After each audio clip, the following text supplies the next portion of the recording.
ដល់តែពេលមករឿ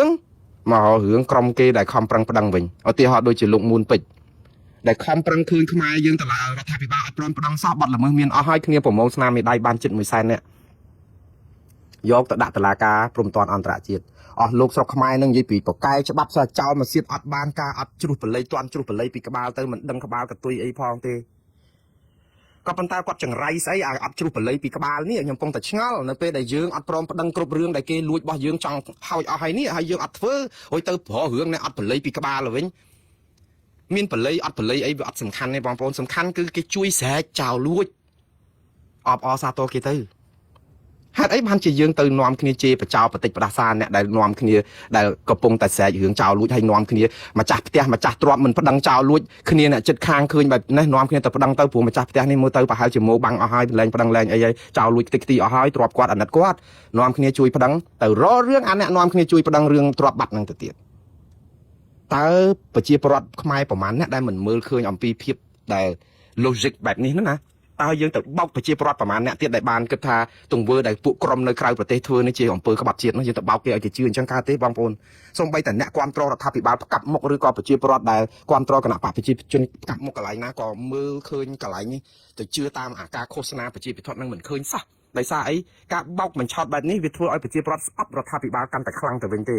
ព្រោះអីយើងនាំគ្នាទៅធ្វើវាលើគោកពេកហើយទៅអាងតែខ្លួនឯងមានប្រព័ន្ធផ្សព្វផ្សាយ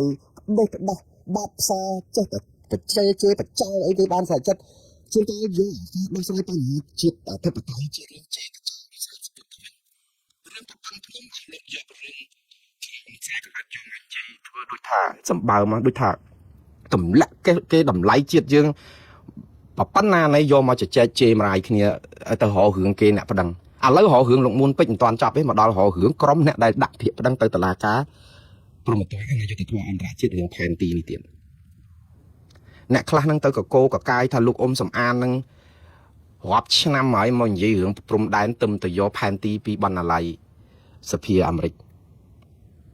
លោកអ៊ុំសំអានអត់ចាំបាច់ទៅយកផែនទីនៅបណ្ណាល័យសភាអាមេរិកលោកអ៊ុំសំអានអត់ចាំបាច់ទៅយកផែនទីនៅអង្គការសហជីវជាតិលោកអ៊ុំសំអានអត់បាច់ទៅយកផែនទីខ្មែរនៅណាទេផែនទីខ្មែរវាមានច្រើនសន្ធឹកក៏ដឹកហើយនៅណាក៏មានដែរនិយាយអំពីຂະຫນាត1លើ200,000ប៉ុន្តែបញ្ហាសំខាន់បំផុតមិនមែនលើលោកអ៊ុំសំអានទៅយកផែនទីនឹងថ្ងៃនឹងឲ្យថាគាត់ទៅមើលផែនទីនឹងឯងមិនមែនអញ្ចឹងទេគឺដោយសារជាសារប្រាប់ផងថាផែនទីយើងនឹងគឺវាមានងាយអញ្ចឹងភ័ស្តុតាងយើងវាមានអញ្ចឹងអត់មានប្របាក់ទៅយកមកទេហេតុអីបានរដ្ឋាភិបាលប្របាក់ម៉េះមិនព្រមប្តឹងគេវានៅចាំអីទៀតសារគាត់តែចង់ប្រាប់ពួកគាត់អញ្ចឹងតែមិនមែនទៅប្រាប់ថាពួកគាត់ទៅយកមកហ្នឹងអត់ដេះអត់ចេះអានផែនទីផងហ្នឹងអ្នកខ្លះគេថាងាប់ទៅយកផែនទីនៅលើអញ្ចាំងផ្ទះតាមុកយកទៅដាក់ប្តឹងទៅ ICJ បងប្អូនស្អីក៏ដោយផែនទីលើអញ្ចាំងផ្ទះតាមុកផែនទីនៅលើនៅបណ្ណាគារនៅបណ្ណាល័យឬក៏ស្អីកន្លែងសភាអាមេរិកឬក៏នៅអង្គការសហប្រជាជាតិនៅបរិយាញូវយ៉កឬក៏នៅប្រទេសបារាំងផែនទីស្អីក៏ដោយសំខាន់គឺជាភ័ស្តុតាងថែមដើម្បីអីអានឹងដូចបងប្អូនព្រមទៅជួយប្តឹងឲ្យម្ចាស់ផ្ទះដែលអត់ព្រមម្ចាស់ទ្រព្យដែលអត់ព្រមប្តឹងរឿងគេលួចម៉ូតូអញ្ចឹងសាកសីដែលជាអ្នកចិត្តខាងហ្នឹងចេះតែទៅយកមកអ្នកខ្លះកំពុងថតរូបអីឃើញស្នេហាអី selfie ចុះឡើងប៉ុន្តែវាជាប់រូបវីដេអូឃើញអ្នកនោះអូសម៉ូតូចេញពីផ្ទះហ្នឹងអញ្ចឹងអាហ្នឹងយកទៅដាក់ទៅជួយគ្នាទៅអ្នកខ្លះលឺលហិចលហៀងថាអូចៅគេនិយាយគ្នាពីរឿងហ្នឹងថាមានផែនការចង់លួចម៉ូតូហ្នឹងយូរហើយអាហ្នឹងក៏ជាភ័ស្តុតាងយកទៅដាក់ទៅ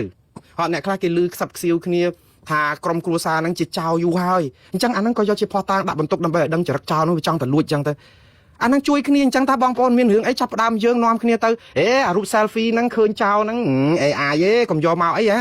ចុះយកមកវាចង្រៃអីបើសិនជាគេ AI អីក៏ដោយហ្នឹងប៉ុន្តែវាជួយដាក់បន្ទុកដើម្បីបានម៉ូតូយើងមកវិញនេះដែលយើងក្រែងចង់បានរបស់មកវិញហីហើយចុះបើយើងជារបស់ទ្រព្យហ្នឹងទៅទាត់ចោលរបស់គេទាំងអស់អញ្ចឹងតើវាមានប្រយោជន៍អីនេះខ្ញុំពងតែអត់ឆ្ងល់អត់យល់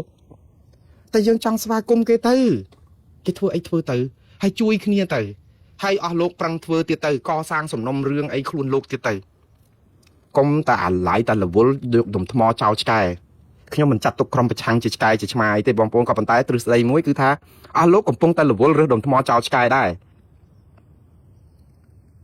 ហើយដោយសារអីគឺមករំខានមករោឆានមកពង្វៀងដាននិយាយទៅគឺមិនមែនជាចេតនាស្រឡាញ់ជាតិពិតទេគឺប្រវែងដានដើម្បីឲ្យប្រជាពលរដ្ឋគិតថាក្រុមនេះអត់បានការក្រុមលោកមួនពេជ្រក៏អត់បានការសចោលមិនសិទ្ធទាំងអស់ធ្វើហ្នឹងគឺដើម្បីចំណេញនយោបាយចំណេញអីទេ ខ្ញុំថាចំណេញអីចំណេញទៅឲ្យតែធ្វើម៉េចជួយនាំគ្នាប្រាប់ថាថៃបំពេញដែនដីអធិបតេយ្យរបស់យើងហើយប្តឹងគេហើយកុំខ្លាចថៃអន់ចិត្តអស់លោកធ្វើនេះដូចជាខ្លាចថៃអន់ចិត្តទៅវិញនេះតាមពិតមើលបើតាមចិត្តមែនតើគឺដូចជាពាក់ឯកាយកមីយកអីគេជន់ខ្ទេចខ្ទីអស់ហើយសិតអ្នកខ្លះដាក់ប្រដាសាសិនអ្នកណាគ្រប់គ្រងផលិតផលថៃសិនអ្នកសុំទី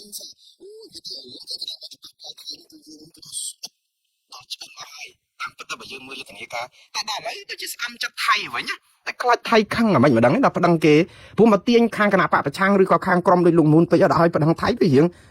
មិនឥឡូវនៅខាងណាឲ្យប្រកាសនេះនៅខាងថៃឬក៏នៅខាងខ្មែរបើនៅខាងខ្មែរអត់ត្រូវការមកទប់ពួកគាត់ទេបើនៅខាងថៃខ្លាចបានថៃមិនបានដីយើងព្រោះអីតែប្តឹងទៅវាអាចអញញ៉ៃថៃគេអត់អាចលេបដីយើងបានទេអញ្ចឹងរួចទៅវាឲ្យតំណាក់តំណងរបស់យើងនឹងល្អកកអីយ៉ាងម៉េចឬក៏ចង់ស្អំចិត្តថៃអីយ៉ាងម៉េចវាអត់យល់បងប្អូនតែធ្វើអញ្ចឹងទៅវាដូចជានៅខាងណាឲ្យច្បាស់បើនៅខាងខ្មែរប្រកាសនៅខាងខ្មែរហើយបើនៅខាងខ្មែរខ្មែរធ្វើអត់គ្រប់ត្រយើងនៅខាងថៃហើយខ្ញុំមិនចង់ឲ្យបងប្អូននៅខាងណាទេសំខាន់គឺនៅខាងអង្គើយុតិធម៌និងសច្ចធម៌និងអង្គើត្រឹមត្រូវទៅខាងណាក៏នៅទៅអត់អីទេតែឲ្យសច្ចធម៌ខ្ញុំមិនឲ្យយើងស្អប់ជាតិសាសន៍ពូជសាសន៍ទេអង្គើស្អប់ជាតិសាសន៍ពូជសាសន៍គ្នាដោយសារតែអ្នកនយោបាយស្មោកគ្រោកនេះគឺវាបំផ្លាញគ្រប់ហេដ្ឋារចនាសម្ព័ន្ធនិងទំនាក់ទំនងល្អរវាងប្រទេសជិតខាងហើយរឿងនេះដែលខ្ញុំនិយាយថាព្រឹត្តិការណ៍សំខាន់នេះគឺវាមានរឿងធំមួយនេះដែលកំពុងតែគេពវៀងបានដែរគឺរឿងចំនួនរវាងអ្នកកាសែត MMO បាត់ផ្សារម្នាក់ហើយនឹងជាមួយនឹងខាងកងរាជអាវុធហត្ថពេញផ្ទៃប្រទេសអូអត់ផុតទេបងប្អូនអូអត់ផុតសោះវានាំទៅជារឿងថាឆេះកាលហ្មងគឺថាទៅមានក្រុមនឹងគេគ្រប់គ្រងក្រុមពួក MMO បាត់ផ្សារហ្នឹងទៅគឺដោយសារតែស្អប់ខាង PM នឹងចង់ក្រុមខាង PM នឹងគេក៏មកគ្រប់គ្រងគ្នាគេនឹងមកស្អប់ក្រុម MO បាត់ផ្សារឥឡូវរឿងហ្នឹងវាទៅជារឿងច្បល់ភុចភ្លាំងស្អីអស់ហើយមកវល់តែរឿងហ្នឹងអូអត់ផុតទេខ្ញុំថានេះគឺជាព្រឹត្តិការណ៍ពង្រៀងដានមួយដ៏គួរឲ្យគ្រោះថ្នាក់មែនតើរឿងដែលសំខាន់ណាស់រវាង MMO បាត់ផ្សារហើយនឹងក្រុមរបស់ PM នេះខ្ញុំបានជម្រាបម្ដងទៀតបងប្អូនរឿងដោះស្រាយបញ្ហាជាតិអត់មែនដោះស្រាយបែបហ្នឹងទេ